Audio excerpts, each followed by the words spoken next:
Oh, wow. Okay. I'm going to spare you all from the fact that I just did what appeared to be an entire live stream for 30 minutes, and no one heard it.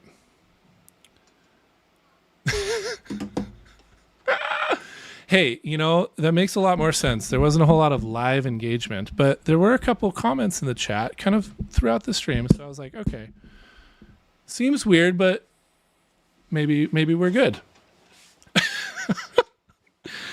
Oh, I'm going to be so late for everything I'm supposed to be doing tonight, but I will give you guys the super quick rundown of everything and spare you all, especially those of you who have been waiting here for 37 minutes now to get started. I'm going to go super fast. I'm really sorry. Next time, we've got it dialed, I promise. Apparently, you can be streaming from OBS, but you actually have to choose go live on YouTube. I've never actually done a YouTube live, so exciting news. All right, I'm diving in. This is horrifically embarrassing, so thank you all for being here for that. Very, very exciting. Okay. First off, thank you guys. This is amazing. We are at nearly 10 times our funding goal, less than a week in, which is incredible. Well, thank you all so much. Really appreciate everyone's support, everyone who's tried MythWeaver, talked about it, shared it amongst their friends, etc. Yeah, incredible. I don't even have a whole lot of words at this point, and I'm trying to spare you guys too many words. Cool. So thank you guys so much for that.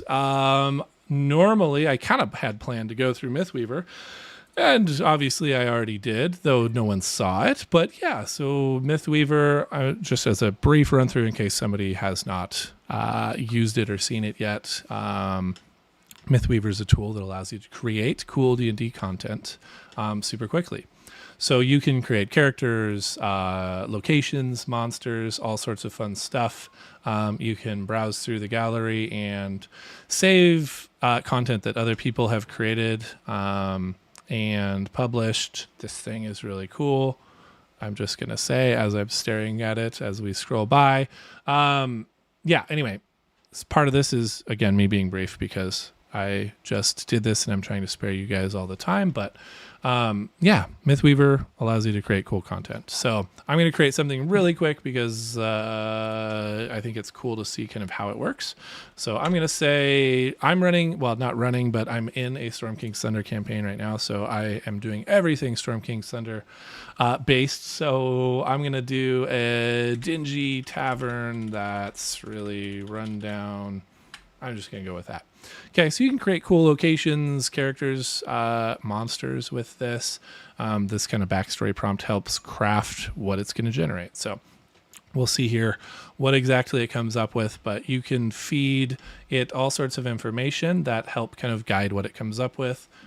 We have image customization here as well, where you can kind of override some of the art styles, give it a image specific prompt. So right now I've just provided it a backstory prompt. So it's going to generate a bunch of information about the about this tavern in this case, and then it's going to craft its own little image AI prompt. You can use this image customization tab here in the info in there to override that essentially. So yeah, so conjurations normally take 20 to 30 seconds. And then in a second or two here, we'll see some information pop up and it'll give us kind of a history of the particular tavern. And then once that's done, it'll start loading in the image of the tavern that we can kind of run through and look at.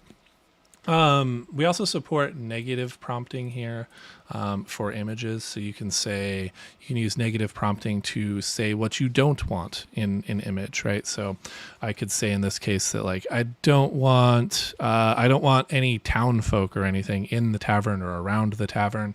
That kind of gives you the customizability to change what you're building and kind of build exactly what you're looking for, right? So in this case, I could do a negative prompt and say like, don't give me any other buildings, and say, I also want it in a forest or whatever, right? And you can kind of use those things to tweak and customize what you're getting. This image customizing here allows you to just customize the image. It shows you what the AI generated prompt was, which is very long-winded. and then you can go through and give it, again, the negative prompt or the image preset here. I could say, just cut it down to a crumbling tavern clearly past its prime and regenerate that here. Regenerating new images takes, I don't know exactly, kind of depends on the prompt you've given it, and as well as kind of load times of the app, depending on how many users are online. But normally 10 to 20, 30 seconds is the kind of standard here. So, okay, so I'm going to blow this one up and say, all right, yeah, that looks more like what I wanted, right? It's not in a town anymore, kind of in this far off secluded location. It doesn't look super dingy, but I didn't actually feed that part of the image or that part of the prompt into this generation, so that's okay. All right, so the rotten rat is an infamous old watering hole, blah, blah, blah, blah, blah. You see, you get a whole bunch of kind of backstory and history around this. You can also just override whatever. I could say, nah, I don't like any of that, but I like the image, so I'm going to kind of rewrite its own history, and type the rotting rat was blah, blah, blah, blah, blah, type in whatever you want there that fits your campaign, right? The whole point of all this is that you are kind of customizing your content to fit what your campaign is, right? So if it doesn't look right, you can customize it or change it. You can override it. You can go back and generate from scratch, right? And say, never mind, this isn't actually, going where I wanted it to go. I'm going to change that up and see what we're doing. Yes, thank you. We are going quickly through this, philosopher. Save people some time. Okay. That's pretty straightforward on that. There's lots to play with here, of course. I've had many messages of people creating characters, monsters, locations for hours on end. And as you see here, we get new conjurations pouring in as people in the community are testing things out and trying different things. And this one looks really fun and cool. I might have to steal that. Anyway, okay, cool. So that is the incredibly fast run through of MythWeaver. Sorry, running through what's next. So I just wanted to go through the Kickstarter and kind of talk through, if you've never done a Kickstarter before, what it is. So Kickstarter is a crowdfunding platform that allows people like you to fund people like me and projects like MythWeaver. The funding really allows us to actually do this as a living. So I am doing this and not being paid anything right now, and I would really like to be able to buy groceries at some point. So thank you for anyone donating. Really appreciate it. So Kickstarter here, we have different types of rewards. They have different things that come with the rewards. In this case, you get a 1-year MythMaker plan. I'm not going to dive into the specific plan differences right now. Go to the Kickstarter, check it out. You can go to plans here, and it outlines what each one does and what it comes with, and all the pieces you might want to know about which plan you are hoping for. Further down in the tiers, we've got lifetime access plans. These are actually our most popular. There's only 6 left of this one and 4 left of that. So if you are looking for a lifetime subscription and don't want to have to pay for MythWeaver ever again, check those out. But all the reward tiers come with, lots of cool stuff. We've got the MythWeaver signature D20. I'm going to hold it up to the camera. We'll see how well this actually works. Super cool here, made by Bad Wolf Forge. I will share their Etsy information here in a little bit. They're also in Discord, so give them a shout.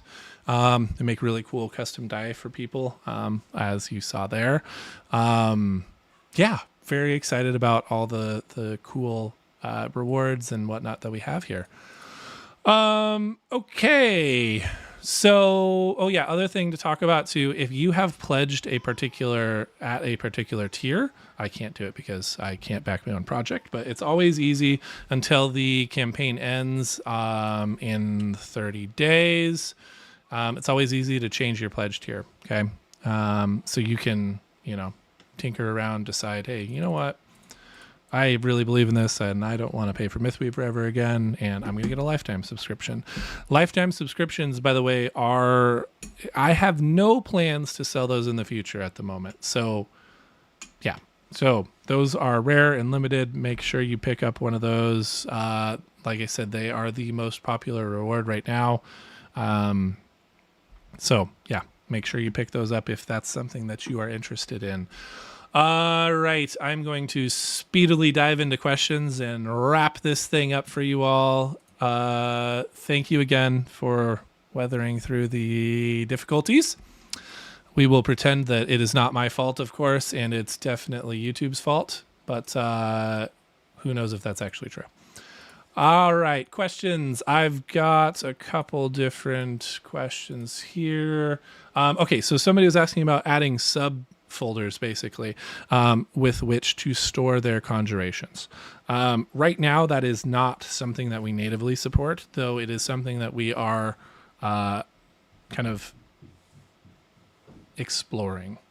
So right now, my dear friend and colleague Toby is helping out now. Toby's an amazing user interface and user experience designer, and he's taken a good hard look at all of the rat's mess of the app that I've made so far, and helping clean it up and really fine tune it and improve it, clean up a bunch of the usability issues, and and just really improve what we have currently. So one of the main things though that we're looking at is how do we save, organize,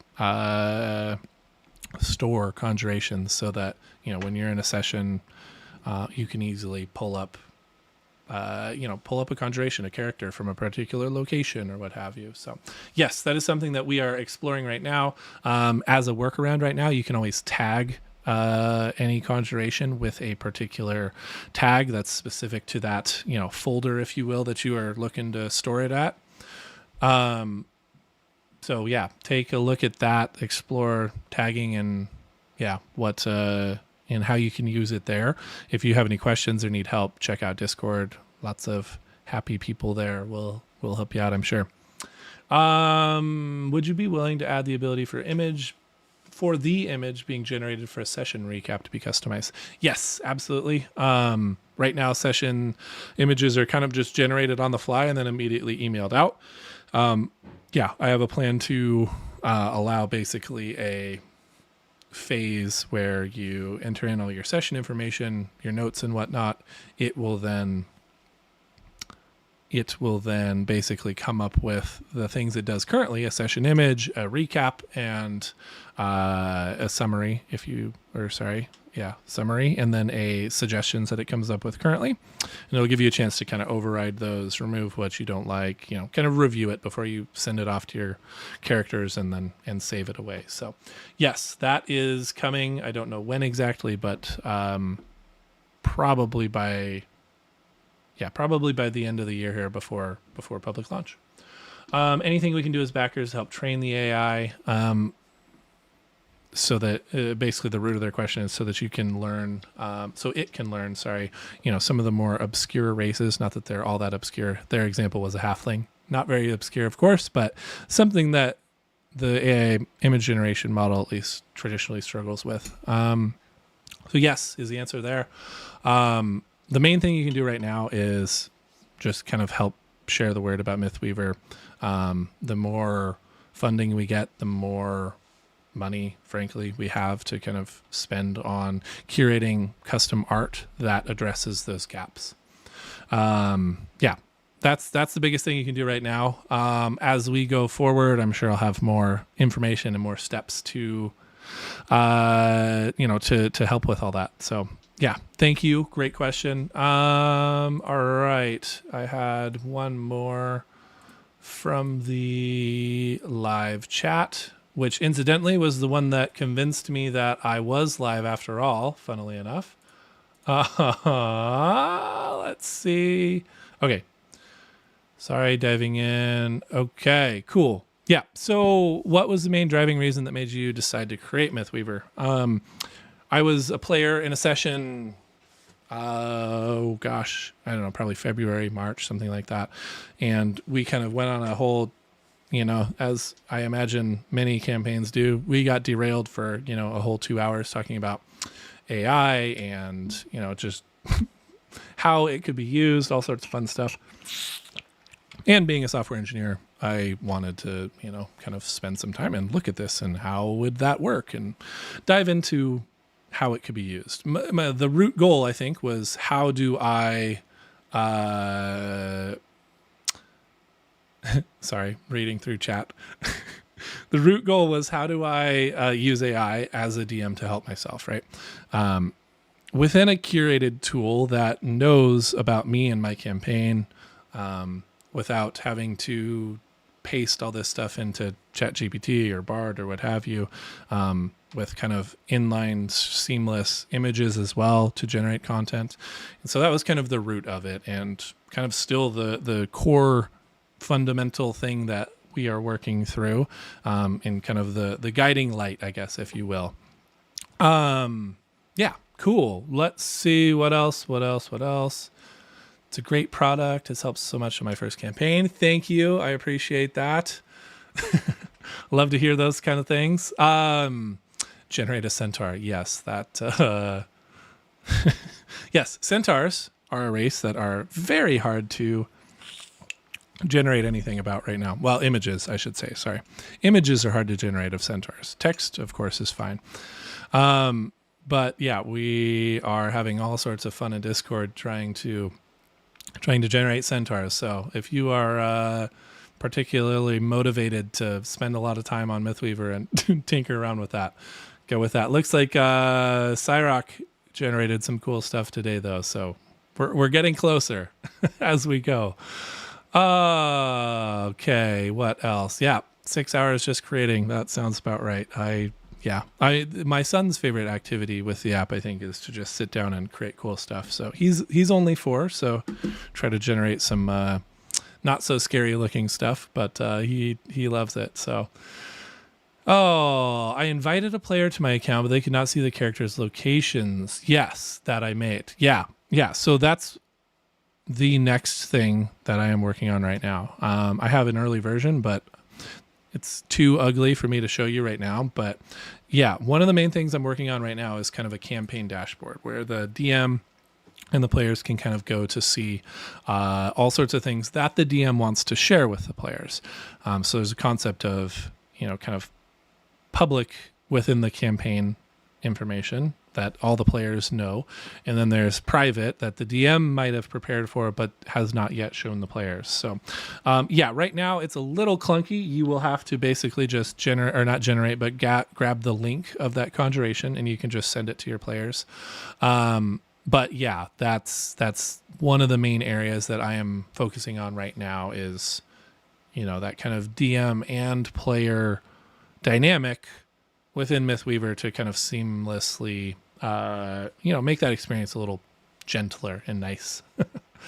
Stat blocks for monsters and characters. Yes, that was a stretch goal that we just unlocked last week. So very excited about that. We're doing D&D first, and then Pathfinder will be shortly thereafter. It's going to take a little bit. The big thing with that, I get this question a lot, but the big thing with that is making sure that we are not infringing upon wizards or what have you, for your different systems and their publishers, not infringing upon their intellectual property. So that's the big concern there, I guess. It's absolutely something that we can and will work through, but it is something that we have to think about legally and make sure we're compliant with. So that's why it does not currently have stat blocks, actually. So next, are you going to have the AI support more obscure RPs like Earth Dawn or Shadowrun?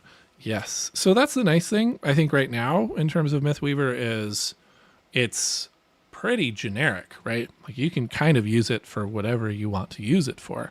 Again, there might be some limitations in terms of it doesn't know about a particular proprietary race that's really prevalent in your particular role-playing system. But in general, as far as a character or a monster or a location are concerned, you can tell it whatever you want, right? I've seen people doing cyberpunk characters, locations, etc. Lots of Spelljammer stuff. Lots of fun things that you can do in different kind of settings and systems. So now, the question will be, I imagine at some point, do we support stat blocks then for those particular systems? And I think the answer will be yes at a certain point. It's just a matter of kind of the community, what are the most important role-playing systems for them, and how do we support those in a scalable, efficient manner. That is one thing that's nice about MythWeaver being open source, though, so we can start to get community contributions to help add support for, for Shadowrun stat blocks, for example. So yeah, anyway, that is a great question, though. Thank you for that. Cool. That, I think I made it through all of the questions that have snuck my way. I'm going to give it a quarter second for anybody to sneak in any other ones, and then we will close it out. In the meantime, I'm going to say sorry for making you wait for 37 minutes before streaming. Gotta love YouTube Live. Did not know how that worked, and I managed to stream this entire thing to nobody. So that was exciting if you're tuning in later. But yeah, anyway, I'm not seeing any more questions, so I'm going to wrap it up. Thank you guys so much. Appreciate your time. Thanks for dealing with the technical difficulties. I'm going to try to do one of these every bit, every little bit. I don't know exactly. Maybe weekly. Might end up being about bi-weekly. But yeah, as always, ask any questions. Hop in Discord. Got lots of fun people helping people out. Creating cool stuff and sharing it. So if you create a cool conjuration, make sure to share it in our show and tell channel. And yeah, how about a comment section for creations that other people see? I'm not sure I follow. Can you clarify that?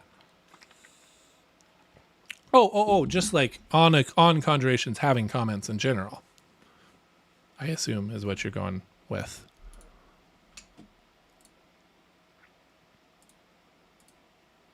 I'm just going to roll with assuming that that's what you meant and answer that. And if not, clarify for me and I'll backtrack. Yeah, absolutely. We actually have a lot of the code for that built out currently. Yeah, the main thing with that is notes.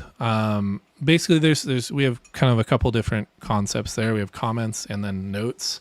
And I'm thinking about maybe these things are the same, maybe they're not.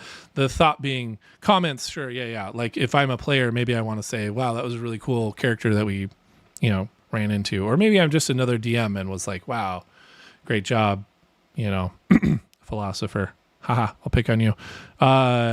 Amazing location you just created. Well done. I think there's a place for those kind of general comments, but then I also think, though, that there's like notes, right? Maybe I, as a player, want to make a note that this character I want to, next session, I want to interrogate them further about, this particular or that particular thing, right? And then there's DM notes, which might be private. I guess a player note could be private too, right? Or maybe they're just saying, hey, other players, let's remember to do this thing next time, next session. So there's a lot of facets to that I am working through from kind of like a usability perspective. But yes, absolutely. In some form or fashion, there will be support for comments and notes and things like that as we go.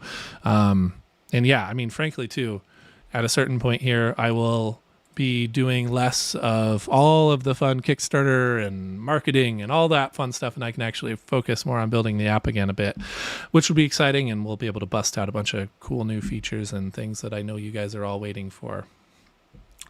All right, I'm going to wrap it up. Thank you guys for joining in. Really appreciate there's a ton of you that managed to suffer through sitting for 35 minutes of nothing while I streamed to myself. So I really appreciate all your guys' support and help. Amazing job. We are killing the Kickstarter. Keep it up. We'll keep unlocking all these different stretch goals. We've got a lot of cool stuff coming up.